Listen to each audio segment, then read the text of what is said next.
ಜಗತ್ತಿನ ಅತೀ ದೊಡ್ಡ ಭಾಷೆ ಯಾವುದು ಗೊತ್ತೇ? ಇಂಗ್ಲಿಷ್ ಅಲ್ಲ, ಚೈನೀಸ್ ಅಲ್ಲ, ಸಂಸ್ಕೃತವೂ ಅಲ್ಲ.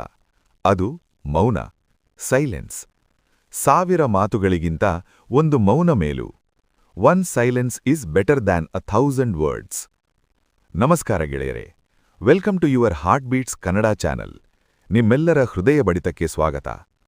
ಇವತ್ತಿನ ವಿಡಿಯೋದಲ್ಲಿ ಆಡದ ಮಾತುಗಳ ಹಿಂದಿರೋ ಆಳವಾದ ಭಾವನೆಗಳ ಬಗ್ಗೆ, ಸಂಬಂಧಗಳಲ್ಲಿ ಮೌನಕ್ಕಿರೋ ಬೆಲೆಯ ಬಗ್ಗೆ ಮತ್ತು ನಮ್ಮ ಯಶಸ್ಸಿನ ಹಾದಿಯಲ್ಲಿ ಈ ಮೌನ ನಮಗೆ ಹೇಗೆ ದಾರಿದೀಪವಾಗುತ್ತೆ ಅನ್ನೋದನ್ನ ತುಂಬ ಹತ್ತಿರದಿಂದ ನೋಡೋಣ. ಬನ್ನಿ, ಮೌನದ ಅಂತರಾಳಕ್ಕೆ ಒಂದು ಪಯಣ ಬೆಳೆಸೋಣ. ನಾವು ಹುಟ್ಟಿದ 1.5 ವರ್ಷಕ್ಕೆ ಮಾತನಾಡೋದನ್ನ ಕಲಿಬಹುದು. ಆದರೆ ಎಲ್ಲಿ ಹೇಗೆ ಮಾತನಾಡಬೇಕು ಮತ್ತು ಎಲ್ಲಿ ಮೌನವಾಗಿರಬೇಕು ಅನ್ನೋದನ್ನ ಕಲಿಯೋಕೆ ಇಡೀ ಜನ್ಮವೇ ಬೇಕಾಗುತ್ತೆ. ಕೆಲವೊಮ್ಮೆ ನಾವು ಆಡೋ 100 ಮಾತುಗಳು ಕೊಡದ ಅರ್ಥವನ್ನ ಒಂದು ಕ್ಷಣದ ಮೌನ ತಿಳಿಸಿಬಿಡುತ್ತೆ. ಈ ಮೌನ ಅಂದ್ರೆ ಬರೀ ಶಬ್ದಗಳಿಲ್ಲದ ಸ್ಥಿತಿಯಲ್ಲ, ಅದೊಂದು ಅಗಾಧವಾದ ಶಕ್ತಿ, ಅದೊಂದು ಅದ್ಭುತವಾದ ಸಂವಹನ. Silence is not empty, it's full of answers. ನಮ್ಮ ಕನ್ನಡಿಗರು ಹಿರಿಯರು ಹೇಳೋ ಹಾಗೆ, ಮಾತೇ ಮುತ್ತು. ನಿಜ, ಆದ್ರೆ ಆ ಮುತ್ತುಗಳನ್ನ ಪೋಣಿಸೋ ದಾರನೇ ಈ ಮೌನ. ಮಾತನ್ನ ಎಲ್ಲರೂ ಆಡ್ತಾರೆ, ಆದರೆ ಮೌನವನ್ನ ಅರ್ಥ ಮಾಡ್ಕೊಳ್ಳೋರು ಕೆಲವರು ಮಾತ್ರ. ಜೀವನದ ವಿವಿಧ ಹಂತಗಳಲ್ಲಿ ಈ ಮೌನ ಹೇಗೆ ಮಾತನಾಡುತ್ತದೆ ಎಂಬುದಕ್ಕೆ ಕೆಲವು ಅರ್ಥಪೂರ್ಣ ಉದಾಹರಣೆಗಳಿವೆ. 1. ಪ್ರೀತಿಯಲ್ಲಿ, in love, the language of soul. ಪ್ರೀತಿಯಲ್ಲಿ ಮೌನ ಎಂದರೆ ಅದು ಅಸಡ್ಡೆ ಅಲ್ಲ, ಬದಲಾಗಿ ಅದೊಂದು ಕಂಫರ್ಟಬಲ್ ಸೈಲೆನ್ಸ್. ಉದಾಹರಣೆಗೆ, ಇಬ್ಬರು ವ್ಯಕ್ತಿಗಳು ಪಕ್ಕಪಕ್ಕದಲ್ಲೇ ಕುಳಿತು ತಮ್ಮ ತಮ್ಮ ಕೆಲಸ ಮಾಡುತ್ತಿರುತ್ತಾರೆ ಅಥವಾ ಸುಮ್ಮನೆ ದೂರದ ಸೂರ್ಯಾಸ್ತ ನೋಡುತ್ತಿರುತ್ತಾರೆ. ಅಲ್ಲಿ ಮಾತಿನ ಅವಶ್ಯಕತೆಯೇ ಇರಲ್ಲ. ನೀನು ಜೊತೆಯಲ್ಲಿದ್ದೀಯಲ್ಲ, ಅಷ್ಟೇ ಸಾಕು ಎಂಬ ಸಂದೇಶವನ್ನ ಆ ಮೌನ ರವಾನಿಸುತ್ತದೆ. ಆ ಮೌನವೇ ಒಂದು ಸುಂದರ ಕವಿತೆಯಾಗಿರುತ್ತದೆ. Silence is a sign of deep trust. ನಮ್ಮ ಕನ್ನಡಿಗರು ಹಿರಿಯರು ಹೇಳೋ ಹಾಗೆ, ಮಾತೇ ಮುತ್ತು. ನಿಜ, ಆದ್ರೆ ಆ ಮುತ್ತುಗಳನ್ನ ಪೋಣಿಸೋ ದಾರನೇ ಈ ಮೌನ. ಮಾತನ್ನ ಎಲ್ಲರೂ ಆಡ್ತಾರೆ, ಆದ್ರೆ ಮೌನವನ್ನ ಅರ್ಥ ಮಾಡ್ಕೊಳ್ಳೋರು ಕೆಲವರು ಮಾತ್ರ. ವ್ಯವಹಾರದಲ್ಲಿ, in business, the strategic silence. ವ್ಯವಹಾರದಲ್ಲಿ ಮೌನ ಎನ್ನುವುದು ಒಂದು ಮಾಸ್ಟರ್ ಸ್ಟ್ರೋಕ್. ಉದಾಹರಣೆಗೆ, ಒಬ್ಬ ಕ್ಲೈಂಟ್ ಜೊತೆ ಡೀಲ್ ಮಾಡುವಾಗ ಅಥವಾ ನೆಗೋಸಿಯೇಷನ್ ಅಂದ್ರೆ ನಡುವಳಿಕೆ ಮಾಡುವಾಗ ಹೆಚ್ಚು ಮಾತನಾಡುವವನಿಗಿಂತ ಹೆಚ್ಚು ಕೇಳಿಸಿಕೊಳ್ಳುವವನು ಗೆಲ್ಲುತ್ತಾನೆ. ನೀವು ಮೌನವಾಗಿ ಕೇಳಿಸಿಕೊಂಡಾಗ ಎದುರಿಗಿರೋರ ಸ್ಟ್ರೆಂತ್ ಮತ್ತು ವೀಕ್ನೆಸ್ ಅರ್ಥವಾಗುತ್ತೆ. In business, silence is listening and listening is earning. ತಂದೆ ತಾಯಿಯ ವಿಷಯದಲ್ಲಿ, ಪೇರೆಂಟ್ಸ್, ದ ಸೈಲೆಂಟ್ ಸ್ಯಾಕ್ರಿಫೈಸ್. ತಂದೆ ತನ್ನ ಕಷ್ಟಗಳನ್ನ ಯಾವತ್ತೂ ಬಾಯ್ಬಿಟ್ಟು ಹೇಳಲ್ಲ. ಸದ್ದಿಲ್ಲದೆ ದುಡಿದು ಮನೆಯವರ ಆಸೆ ಪೂರೈಸುತ್ತಾರಲ್ಲ, ಆ ಸೈಲೆಂಟ್ ಹಾರ್ಡ್ ವರ್ಕ್ ಇದೆಯಲ್ಲ, ಅದು ಅವರು ಕುಟುಂಬದ ಮೇಲೆ ಇಟ್ಟಿರೋ ಪ್ರೀತಿಯ ಮಾತು.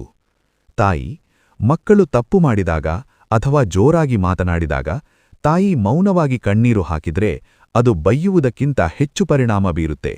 ಅದು ನನಗೆ ನೋವಾಯಿತು ಅನ್ನೋ ಕಟು ಸತ್ಯದ ಮಾತು. ಮಾತು ಸಂಬಂಧಗಳನ್ನ ಬೆಳೆಸಿದರೆ ಮೌನ ಸಂಬಂಧಗಳನ್ನ ಉಳಿಸುತ್ತದೆ. Words build relationships, silence saves them.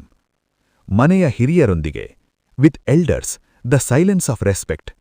ಹಿರಿಯರ ಮುಂದೆ ನಾವು ತೋರುವ ಮೌನ ನಮ್ಮ ವ್ಯಾಲ್ಯೂ ಸಿಸ್ಟಮ್ ತೋರಿಸುತ್ತದೆ. ಉದಾಹರಣೆಗೆ, ಮನೆಯ ಹಿರಿಯರು ಏನಾದರೂ ಬುದ್ಧಿಮಾತು ಹೇಳುವಾಗ ಅಥವಾ ಹಳೆಯ ಕಷ್ಟಗಳ ಬಗ್ಗೆ ಹೇಳುವಾಗ ನಾವು ಮೌನವಾಗಿ ಕೇಳಿಸಿಕೊಳ್ಳುವುದು ಅವರಿಗೆ ನಾವು ಕೊಡುವ ಗೌರವ. ಆ ಮೌನವು ನಮಗೆ ನಿಮ್ಮ ಅನುಭವದ ಮೇಲೆ ನಂಬಿಕೆಯಿದೆ ಎಂದು ಹೇಳುತ್ತದೆ. ಹಿರಿಯರ ಮುಂದೆ ಅಥವಾ ಸತ್ಯದ ಮುಂದೆ ನಾವು ತೋರುವ ಮೌನವು ನಮ್ಮ ಸಂಸ್ಕಾರವನ್ನ ಎತ್ತಿ ತೋರಿಸುತ್ತದೆ. ಮಕ್ಕಳೊಂದಿಗೆ, with children, observing the unsaid. ಮಕ್ಕಳ ವಿಷಯದಲ್ಲಿ ಮೌನ ಒಂದು ಎಚ್ಚರಿಕೆ ಅಥವಾ ಪ್ರೋತ್ಸಾಹ. ಉದಾಹರಣೆಗೆ, ಮಗು ಏನೋ ತಪ್ಪು ಮಾಡಿದಾಗ ಅದನ್ನ ಹೊಡೆಯುವ ಬದಲು ನೀವು ಮೌನವಾಗಿ ಅದರ ಕಣ್ಣನ್ನೇ ನೋಡಿದ್ರೆ ಮಗುವಿಗೆ ತನ್ನ ತಪ್ಪಿನ ಅರಿವಾಗುತ್ತೆ.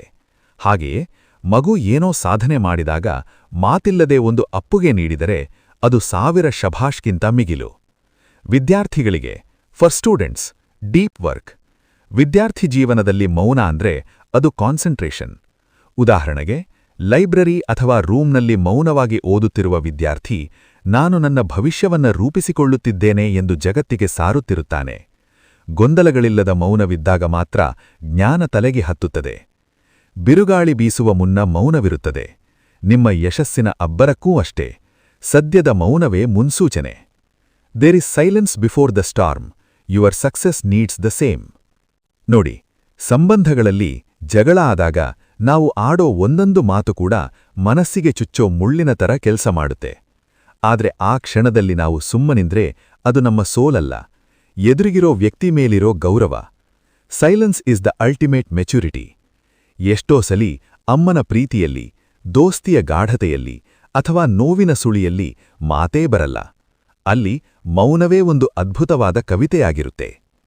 ಲೈಫ್ನಲ್ಲಿ ಕೆಲವೊಮ್ಮೆ ಜನ ನಮ್ಮನ್ನ ತಪ್ಪು ತಿಳ್ಕೊತಾರೆ, ಅಸಡ್ಡೆ ಮಾಡ್ತಾರೆ. ಅವಾಗ ಅವರೆಲ್ಲರಿಗೂ ಉತ್ತರ ಕೊಡಕ್ಕೆ ಹೋಗ್ಬೇಡಿ. Don't waste your words on people who deserve your silence. ನಿಮ್ಮ ಮೌನವೇ ಅವರಿಗೊಂದು ದೊಡ್ಡ ಮೆಸೇಜ್ ಆಗಿರಲಿ. ಒಳಗಿನಿಂದ ಮೌನವಾಗಿದ್ದಾಗ ಸಿಗೋ ಆ ಶಾಂತಿ ಇದೆಯಲ್ಲ, ಅದು ನಿಮ್ಮನ್ನ ಒಳಗಿನಿಂದ ಸ್ಟ್ರಾಂಗ್ ಮಾಡುತ್ತೆ. In the quiet of silence you find your true self. ಗೆಳೆಯರೆ, ಮೌನ ಅಂದ್ರೆ ಕೇವಲ ಸುಮ್ಮನಿರೋದಲ್ಲ, ಅದೊಂದು ಮೃದುವಾದ ಪ್ರತಿರೋಧ, ಒಂದು ಆಳವಾದ ಪ್ರೀತಿ.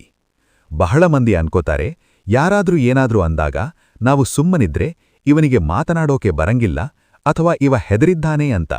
ಬಟ್ ಬಾಸ್, ನೆನಪಿಟ್ಕೊಳ್ಳಿ, silence is not weakness, it's the ultimate power. ಮಾತನಾಡದೇ ಇರೋ ಮೌನ ಇದೆಯಲ್ಲ, ಅದು ಕೆಲವೊಂದು ಸಾಲಿ ಬಾಯಿಂದ ಆಡೋ 1000 ಮಾತುಗಿಂತ ದೊಡ್ಡ ಇಂಪ್ಯಾಕ್ಟ್ ಕೊಡುತ್ತೆ.